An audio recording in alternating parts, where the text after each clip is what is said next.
Pirmkārt, es gribēju papildināt Eviju, kas teica, ka viņi mazā uzņēmumā cilvēks orķestrs. Es gribu teikt, cilvēks lielā uzņēmumā ir cilvēks milzīgs orķestrs, liels orķestrs. Jo jebkurā gadījumā uzņēmuma vadītājiem ir jāpārzina ļoti diezgan detalizēti tas, ko viņš vada, lai arī pirms daudziem gadiem man, kāds bija iestāstījis viedokli, kad nē, tu jau vadi tikai kaut kādu speciālistu, bet faktiski jau, lai reāli varētu saprast, lai varētu dabūt labāko rezultātu, uzņēmuma vadītājiem ir ļoti labi jāpārzina gan finanses, gan mārketings un pārdošana, gan ražošana, kas ir manā gadījumā, protams, pats cilvēku vadība, ko es runāšu, tas ir pats, droši vien galvenais, pat produkts. Jebkurā gadījumā uzņēmuma vadītājiem ir jāzina viss.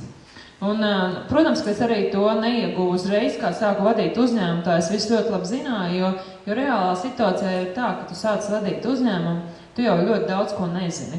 Un vislabākais tas, ka tu joprojām nezini, ko tu nezini. Bet no tā nevajag baidīties, ja cilvēki ir mērķtiecīgi, bet jārēķinās ar to, ka varbūt uzreiz sākšu to garos, lai varam nobeigt ar kaut ko labāk. Tieši tādēļ, ka uzņēmuma vadītājiem ir jāzina viss, arī uzņēmuma vadītājiem ir atbildība par visu. Protams, varbūt tā ir, ja liels uzņēmums, viss, kas nāk līdz ar uzņēmumu, gan par darbiniekiem, gan visu likumdošanu, gan nodokļu likumdošanu. Tomēr, lai arī kāda ir speciālisti uzņēmumā, ir jāsaprot, ka viņi jau var kļūdīties, bet atbildība beigās gulstas uz uzņēmuma vadītāju. Tātad, uzņēmuma vadītājs pašā pamatā, pats galvenais tomēr ir cilvēku vadība. Kā vadīt 200 cilvēkus, lai viņi sasniedz to uzņēmuma mērķi, kas ir man, kas ir uzņēmuma vadītājiem, jo īpašnieki tomēr katrai kompānijai pastāv īpašnieki, un manā gadījumā tie ir no Somijas, bet tas nav svarīgi, vai tas ir vietējie, vai tie ir ārzemi. Viņi ir nodibinājuši uzņēmumu ar kaut kādu mērķi, un tas galvenais mērķis ir visiem skaidrs gūt peļņu, jo uzņēmējdarbība pati pa sevi ir peļņas gūšana. Un uzņēmuma vadītājiem ir tas uzdevums to peļņu arī gūt, un laiku pa laikam to peļņu arī pavairot. Un ar uzņēmuma vadītāju jau, tas varbūt ir tāda stereotipa, kas saistās tiešām tikai iziešana sabiedrībā labos kostīmos vai rūpnīcas apstaigāšana, ja? Man pat ir dienas, kad es neapstaigoju rūpnīcu, jo tas jau nav nemaz tas pats galvenais. Ražīgākais. Jā, pats ražīgākais, kas to rezultātu nes, ja. Tātad, varbūt, ja es tā prioritātes pateikšu, tad cilvēku vadība, noteikti ir jāmāk vadīt cilvēku uz šo mērķi. Otrs ir ļoti svarīgi, kāpēc uzņēmumā vadītājs vispār ir, viņam ir jārada tā vīzija vai tā uzņēmuma ideja un jāiestāst vai jāpasniedz darbiniekiem, kāpēc mēs šeit esam, ko mēs šeit daram.